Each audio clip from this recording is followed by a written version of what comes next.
All right, we're live. AX football, February 3rd. This is Rick.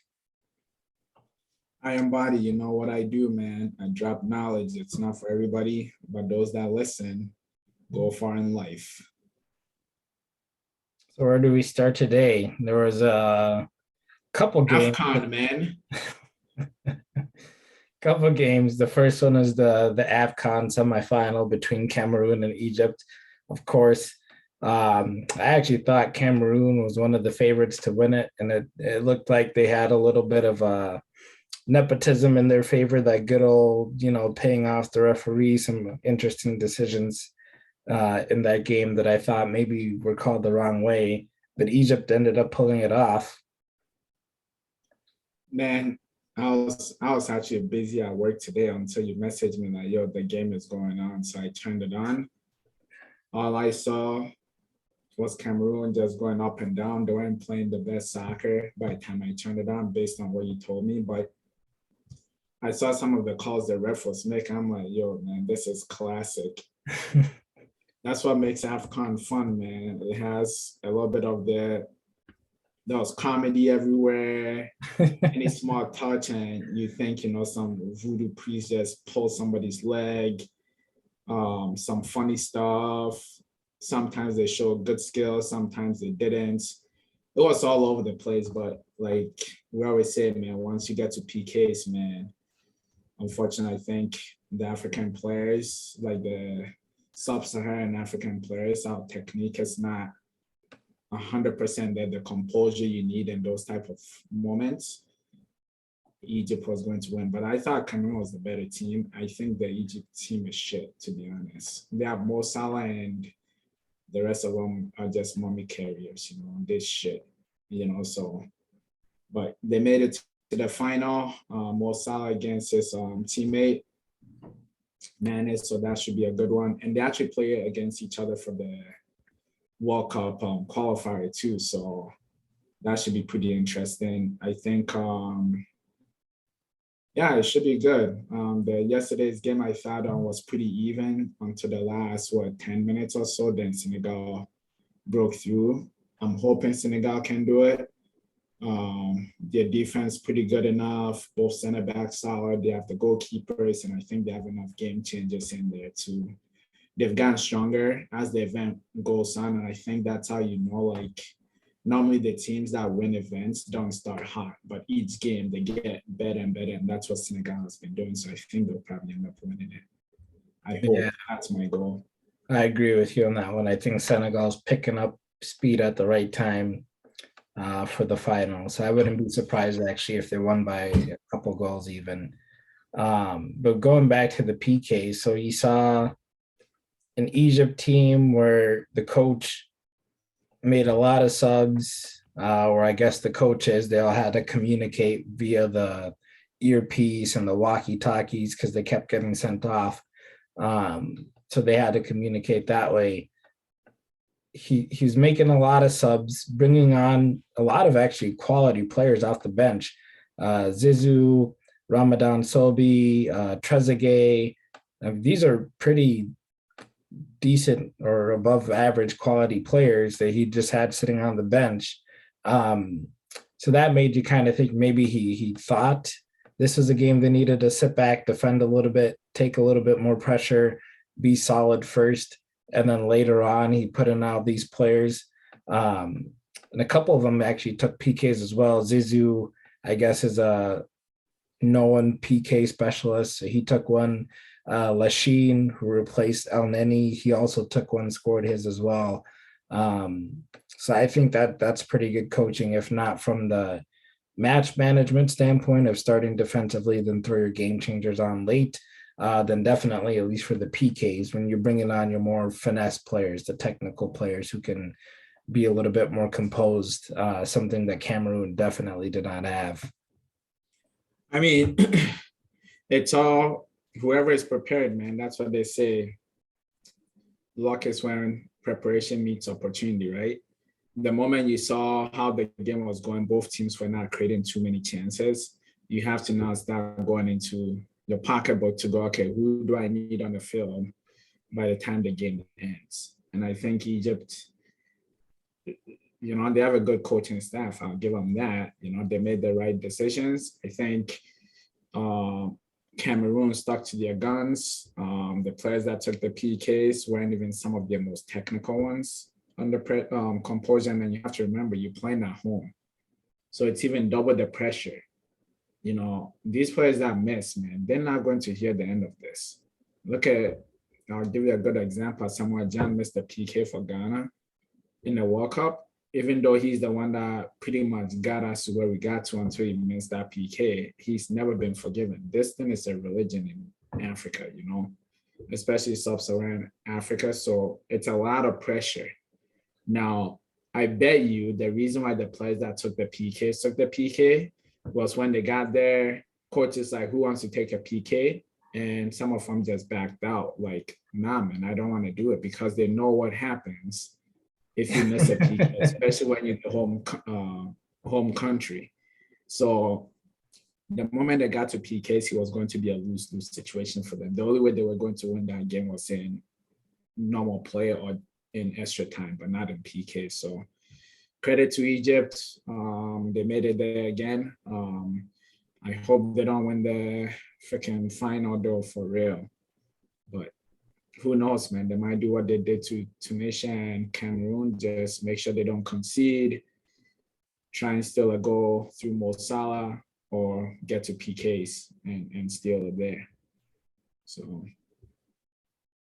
Yeah, I don't think anyone predicts that Egypt is gonna try or is capable of winning this in open play, certainly by outplaying their opponent. But like you said, with Mo Salah, there's always that possibility he can steal a ball or get on the end of something and dribble past a player or two and maybe come up with a goal out of nothing.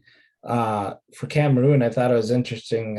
Eric Maxim Choupo-Moting hasn't played a second the entire tournament. Should he just stay at a Bayern, get some minutes with Germany? It looks like they needed him against Gladbach the other day. Well, he wasn't getting. I mean, if your country comes calling, then you might as well take it, right? So I don't fault him for that. Yeah, that's all I have to say. If your country comes calling, it's not like he was starting at Bayern anyway. So you might as well just go get the experience, especially they were hosting the tournament. He's played for them in the past, so why wouldn't you go this time? And I think they had a pretty good shot at winning it. I thought they were a decent enough team. I don't think I predicted them to win. I think you did. I think, who did I say was going to win that show? Yeah, I think it was, but I'm not sure. But the whole point is that Cameroon had the experience, they had the players, they were the home country. But like for me, I felt like they depended too much on their striker. Like he had to make too much happen. While as Senegal has enough players and like different, like Sa, I even forgot he was Senegalese, man. Until he scored, I'm like, holy moly, man. They're stacked. They have Mendy from Leicester. He hasn't played a minute. He's not even in the Premier League squad for Leicester this year. I don't know. He must have had a fallout with Brendan Rodgers. I thought, yeah, he was good last year, and all of a sudden he's not. But man, the last game, the guy was balling, man. So I'm like, they deep every position, so they can hurt you in many ways. And now most African teams don't have most African teams struggle getting a good goalie, and they actually have a good goalie, which Cameroon has a good goalkeeper too. I'll give them that. It's one of those things for Choupo-Moting. I think it was the right thing going because he wasn't getting that many minutes at Bayern anyway. So not often you get to play for your country. And then he was probably thinking, we're playing at home, we're probably going to win it, which obviously didn't work out. So yeah. No, I think for sure that the depth of that Senegal team, I think, will just be too much for Egypt at the end of it. Midfield, I wouldn't say super technical, but you've got Idrissa Gueye, you've got Cheikh Kouyaté, and then Mendy, as you mentioned. So they have lots of experience. playing at a high level week in, week out at the Premier League. So I think that's good for them. And then, like you said, they've got like Ismail Assar, Mane, of course. So plenty of options going forward who can create and be creative for you on the ball. So I think overall it's going to be just a little bit too much for Egypt to handle. Yeah, it should be fun. It's on Sunday. I hope I'm not coaching during the final. I actually want to watch it. So we'll see. I do think I'm coaching. Yeah, because I coach all day on Sundays. Fuck. Rah.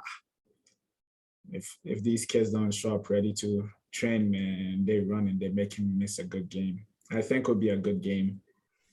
I feel bad for the Cameroon team though, trying to play that third place game, man. Nobody show up in that stadium, man. You're not Africans, man. They'll be like, bun that, man. You guys didn't make the final. We won't show up, man. If the stadium will be empty, man, for that third place game. We'll see how that one goes. I'm sure Cameroon will win against Burkina Faso, though.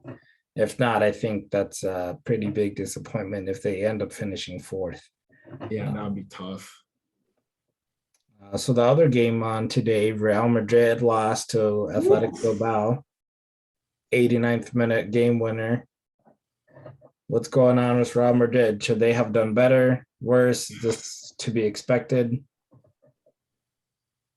Bilbao is not a bad team, man. If I've watched them a couple of times this year, man. Once again, another fucking European team with 2 Ghana players on there. It's like they were actually born in Spain. So the 2 brothers up front, they're pretty good. But it's like, bro, every team has a Ghana player on there. None of them want to play for Ghana. And the funny thing is, just linking it back, is Ghana got knocked out of the AFCON. They didn't even get out of the group. And people are like, oh, what happened to Ghana? And they're like, yo, all the top players don't want to come play. Guess what? The abuse they take, man, when they lose, bro. Man, so some of them are like, screw this. It's not worth it, man. Let me just not go. Like, what's his name at Salisu, the Southampton center back? Yep. He came out, goes, man, forget playing for Ghana, man.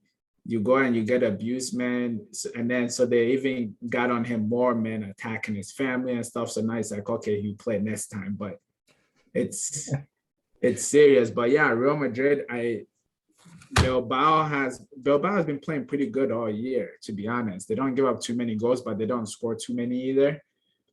They played Barcelona. When was it? Was it the week a couple weeks ago, like a week and a half ago, even? Yeah. And they freaking gave it to Barcelona, man. They were like, I think that game ended up tied. Also, they tied it at the end, but man, they were giving them the business. So they can never discredit them. They play good football. I like the soccer they play. I still think they're crazy thinking all their players always have to come from Bilbao. I mean, you're not winning anything with that mentality. So yeah, like, they'll always be in the running. Real Madrid is disappointed. I honestly thought they'll win the Copa del Rey, win the league, and Champions League. It's a little bit iffy, man. They got their Jesus Messi on the other side, man. So I think in the next round, he'll probably do what he normally does to them, but who knows? So yeah, they could go from probably going for the treble to maybe not even winning. Because I'm telling you, Sevilla picking up Martial, you know how I feel about Martial. I think that's a huge deal, bigger deal than people might anticipate. I think they're only 4 points back. They might close the gap and probably take the lead. They got a good coach. They don't give up too many goals. They weren't scoring as much, but now I think they have a player that will actually make a huge difference in their link-up play, get some assists and some goals. They might give Real Madrid a run for the money if Real Madrid gets an injury here or there. So, yeah, no, I think Real Madrid has a lot of potential, but it's always kind of been this way, in my opinion, because everyone pipes this team up to be, legendary, like one of the top 3 to 5 teams of all time. They won 3 Champions League, in a row, this and that. And I'm like, okay, great. But in cup competitions, a lot of time it's luck that you need, A, with the draw, and then B, with decisions, and this was before the advent of VAR.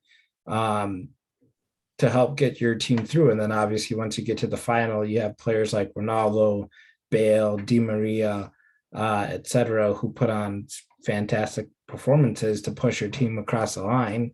And that's not something you can do consistently. And Real Madrid has shown that they can't do it consistently for whatever reason.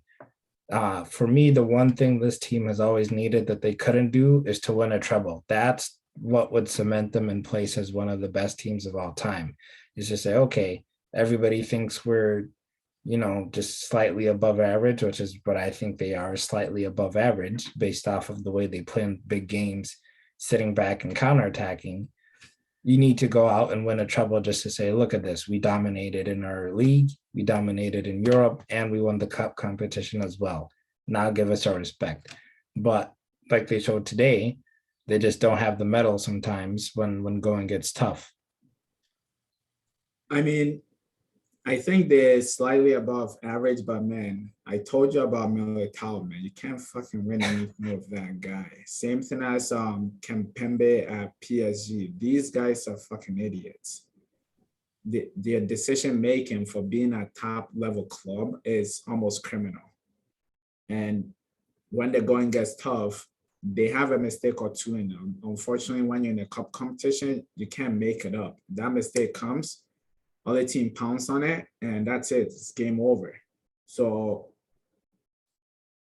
you need a world-class center back. Unfortunately, I think sometimes that's even more important than getting a world-class goalkeeper, in my opinion. I think if you get one of those where mistakes are very limited, and they have Alaba, but Alaba is not the young Alaba. And let's remember, Alaba is really a left back, converted into a center back the past couple of years at Bayern, and he did it just fine. But at Bayern, they had the ball all the time.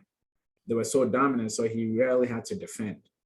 What Alaba was doing as a left back, what's his name? Alphonso David is now doing as a left back. So it tells you, even though they're good players, it was nothing extraordinary. It's the system that helped them look that way.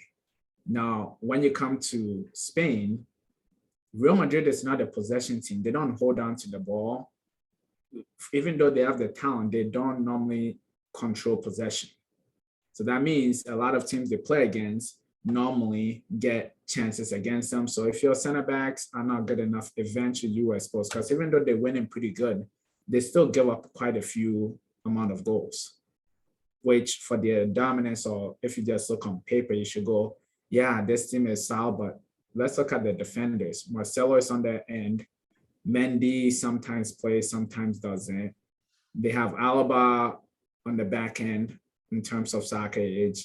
They have Militao, who I don't think he's that good. But then again, he starts for Brazil, but so did David Luiz, and he was shit. So Brazil is not known for producing some of the best defenders. Once in a while, you get some. Thiago is there. But and then right back, who did they have? Now they play what's his name at right back even sometimes. Vasquez. Yeah, Lucas. Yeah, they play him at right back sometimes. So it tells you like they have holes in the defense. Their center three, they've been good for a long time. But normally soccer players, it's about 5 years. They stay on their peak for about 5 years. So if you look at Toni Kroos, Modric, and Casemiro, they've passed that 5 years of very few players have stayed past, like have been at the very top for more than 5 years. Off the top of my head, I'll say Ronaldo did it for over 5 years. Messi did it over 5 years. Let's say both of them did it for about 10 years. But most of the time, players on the scene for 5 years and they disappear. Because it's just the way the sport is. Attacking players tend to hit their peak a little bit early. 22, 23, attacking players shine to around 28 when their speed wear off. Central players normally between like 25 to 31. And then defenders and goalkeepers, center backs and goalkeepers normally can extend it out a little bit more. So I think a lot of their players are past their prime. And I get it, they're trying to fill in with some of the younger players they're signing, but I do think it'll be tough for them to win the treble this year. Was always going to be tough. Even the league, I'm not sure. I picked them as winning the league, but I think it might not be as easy as I thought it would have been when they had that 10-point lead. And I think you had kept saying, trust me, Sevilla has some games in hand, so you can't let them, and you spot on. You were right, so. It's going to be an interesting battle in the Liga, because even though I predicted Real Madrid to win as well, I knew Sevilla, with a few games in hand, could work a little bit of magic if they could continue grinding out results, winning games without conceding too many goals. And now we're starting to see that there's a little bit of pressure building on this Real Madrid team. But looking at their midfield, I think if they want after this season to start pushing out some of those older players, Cruz, Casemiro, and Modric, Federico Valverde is one of my favorite players. I like him. Plays. Love the kid. And I'm not even a Real Madrid fan, but every time I watch Valverde play, he's full of energy. He puts in tackles. He's technical. His vision's good. Work rate's good. Everything you need out of a center midfielder, he's got it. Bucket loads. And he never gets to play, which is just a damn shame to me. It's a culture thing. Real Madrid rarely lets young players through. Since they started the Galacticos, Don Perez started his Galacticos, even if no matter how good you are, they really don't let you go through, because they could easily have a sick central midfield, which I think they have the pieces for. Valverde, Camavinga, and what's his name? And then Asensio is one that I like. Right, just those three right there. You have like some big time players, but none of them get the minutes. Even Isco, I thought Isco was a baller. He had that little cameo one of the Champions League years, and then he kind of fell off again where he wasn't getting the minutes and all that, but he still gets called up to Spain. So they have the young players. It's just that from a marketing standpoint, they do a similar thing to what United does. They go, yeah, I know the young players can play, but they don't have the star power, the pulling power to sell the jerseys and stuff the way we do, And if you look, they just Paris just pull off that deal, getting $400 million a year. Bro, the guy's a mafia guy, man. The way he knows business. He was a business guy. $400 million a year for having organizations run these events in the stadium and all that stuff. That's crazy money. And I'm hearing that they already have the contract done. Who knows if it's true, but the rumor is Mbappe already agreed to a $50 million a year to go to Real. And that's exactly what we said. He's going to go there for free. He'll sign a 5-year deal. They'll give him his $50 million for signing on plus $50 million a year for 5 years. They still say they paid $100 million for him, because if they would have bought him, they would have bought him for $200. Yeah. So if you're paying him $50 million a year, it's like the $200 you would have used to buy him, you used it to pay him for 4 years. So you saw the cost for 1 year. Sell him on, or he becomes a player you think you become. He sells you a whole bunch of jerseys. You extend his contract. He becomes like a Benzema. You get 10 years out of him at Real Madrid. So he knows business. I think Barcelona should have taken some lessons from. They're trying to do sign all these big stars. Obviously, they didn't do it the right way. That's why they're in financial trouble now. But they're slowly trying to clean up. So we'll see. It'll be interesting to see how that season gets on for Real Madrid. Few minutes left here on the show. Let's quick hit up the transfer market. Everton made a couple of late moves, and I guess the big one outside of Everton, I guess, was Luis Diaz, kind of giving Tottenham the cold shoulder and deciding to go to Liverpool at the last minute. Who do you think is going to have the best impact in their teams? Luis Diaz, Dele Alli, or Donny van de Beek? I think Bantancourt, you didn't say his name at Tottenham, is actually going to be what his name is looking for, man. He gives them the defensive cover that they're going to need. He's creative enough. And then Kulusevski, however you say him, the Polish-Swedish guy. Kulusevski. I think that would be pretty good. I think he's probably going to convert him to a wing back, like how he did with Alonso. So put him on the left side. That's why he wanted Adama to be on the right side. So you can see what he was trying to do.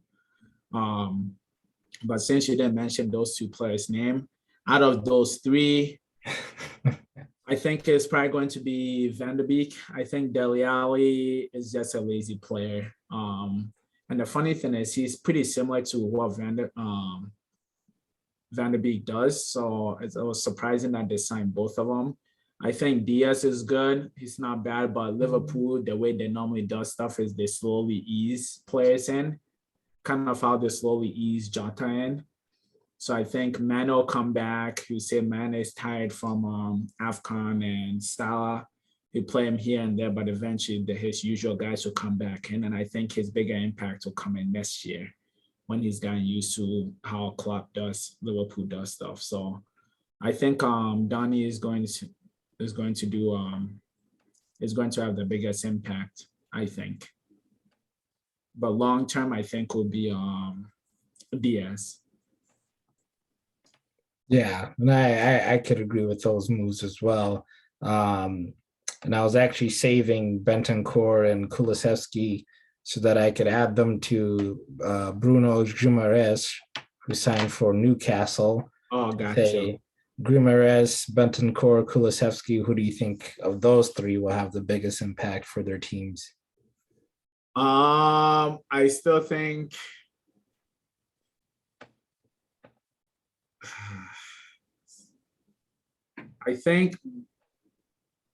Bentancur will have the biggest impact because I think Conte has a way of getting the best out of players. And I think when he buys these two players, he knows specifically what he's going to do, and they're coming in to solve a specific problem. Well, I think Newcastle signing is more like, look, we're ambitious. Though he's a very good player, it's more for the future to go, come on, let's just try and get through, get the fans happy, and then get other bigger names to sign on by summer. I do think Newcastle will survive the drop. I think they've stabilized Dan Burn going in as a defender, Target going in. They've solidified their back good enough. They were looking for a forward. They didn't get one, which kind of sucks for them. But I think overall, John Joe Shelby, I still think is one of my favorite players. I think he's a baller, man. Even though he's a hothead, the guy can hit any pass in the book. Yep. And now you've put some pretty good partners next to him in the middle. Sarah Maxima up front. So Newcastle, I think they're not looking bad, man. I'm telling you. I think they should be able to work their way to survive. And once again, they took Dan Burn, left-footed center back. I think he can even play outside left back, but they solved that with Target. So now you have two players on the left side who are left-footed. Lascelles is going to be on the right side. I like him as a defender, right center back. And then I forgot who what's his name? He's good. The right defender, the young guy. I used to have him on my fantasy team. I forgot his name. God damn it. You used to have him and then he got rid of him. Yeah. They were giving up too many goals. Shoot, I gotta look him up. It's pissing me off. But I think out of all of them, I think Bentancur is going to probably do the best out of all of them because he's coming in to do a specific job. And I think he's coming in to do the job that what's his name would have done for Conte had he not left. That went to Watford. What's his name? From Spurs last year. Sissoko. Yeah. He's coming in to do that type of a job in the middle. He has a good engine. So I think his pathway is going to be much easier. So well, I don't see Sissoko as much of a passer, to be honest. I see him as Sissoko wouldn't have been a passer, but he would have been like the breaking up. Yeah, he's the destroyer for sure. No, but I think Bentancur, he's going to partner well with Højbjerg because Højbjerg can be the destroyer. His passing ability isn't the greatest over a long distance, but in small distances, I actually think he's not terrible, technically speaking, Højbjerg. So then you add Bentancur next to him, who I don't think is going to defend as much, but his passing ability is pretty close to lights out. So I think he'll be able to help get Spurs going forward a little bit quicker than they are now. Yeah. Arberg is the shit house root player, man. He just breaks up. The guy celebrates shielding the ball out of bounds, man. It tells you what he is. So he does your defensive stuff, your basic stuff just fine, but outside of that, he doesn't do enough. So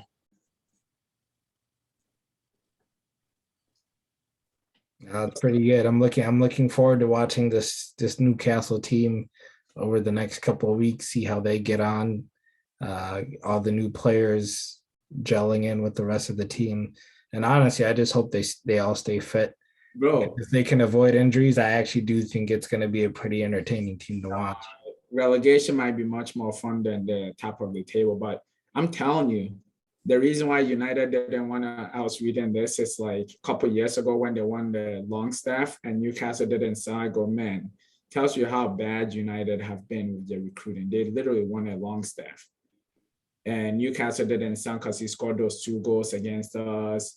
Everybody was hyping him up, but this guy is shit. So I think it left a bad taste in United's mouth, and then they didn't sell Lingard to them, part of it. But I do think that part of it too is that they want to see Newcastle relegated, because people don't understand the 2 richest teams in the Premier League now is Newcastle. And I think second is Aston Villa, man. Their owners are rich, bro. It's these Egyptians, they have money. And now they're starting to spend the money. So people go, City and stuff. I go, no, it's Aston Villa. Aston Villa actually has a bigger history than City from a soccer perspective.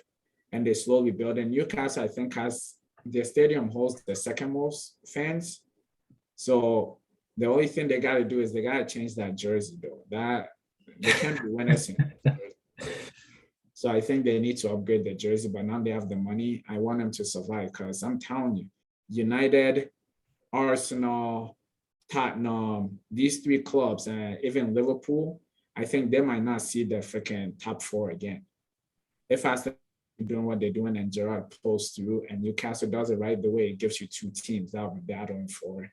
Yeah. I think City will be there, not from just Pep's standpoint, but they actually have a true organization. I think even after he leaves, what he's put in place will run for about 5 the fire burns out. And then if they do a good job and they bring like a Luis Enrique or Eric Ten Hag or somebody, if they bring one of those 2, then it just continues. But if they do like a left field type of thing, then it will last for maybe 5 years after he leaves. But football is, you can fall from the top just like anything in life very quickly, you know. Just like that, it's been almost 10 years since United won anything. 10 years goes by fast. So when we United fans used to laugh at Liverpool, it's been 30 years, you haven't won anything. We've already hit 10. We're not winning anything in the next 5 years if we don't correct a few things. We're literally doing a rebuild. So a rebuild takes 3 years to even give you a chance.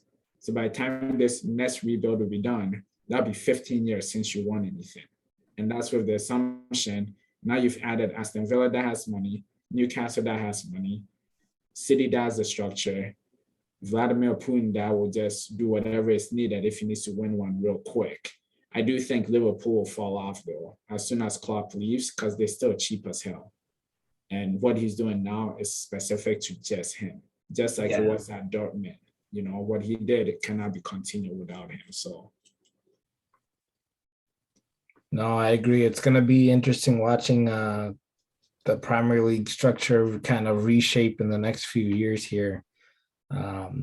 Definitely see a couple of the big boys falling off. Liverpool, like you say, especially when Mane, Salah, Firmino, Jota, those guys either leave or start dipping their form a little bit. I don't see them sustaining it. Or if Klopp goes, like you said, I don't see them sustaining it.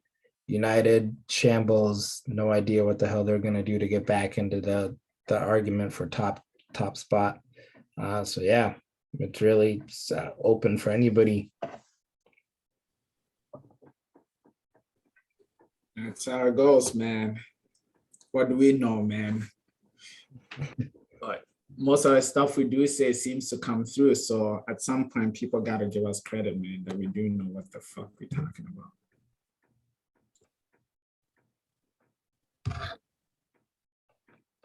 Well, I think we've covered enough for today's show. A little bit over half an hour here, so we can cut it off.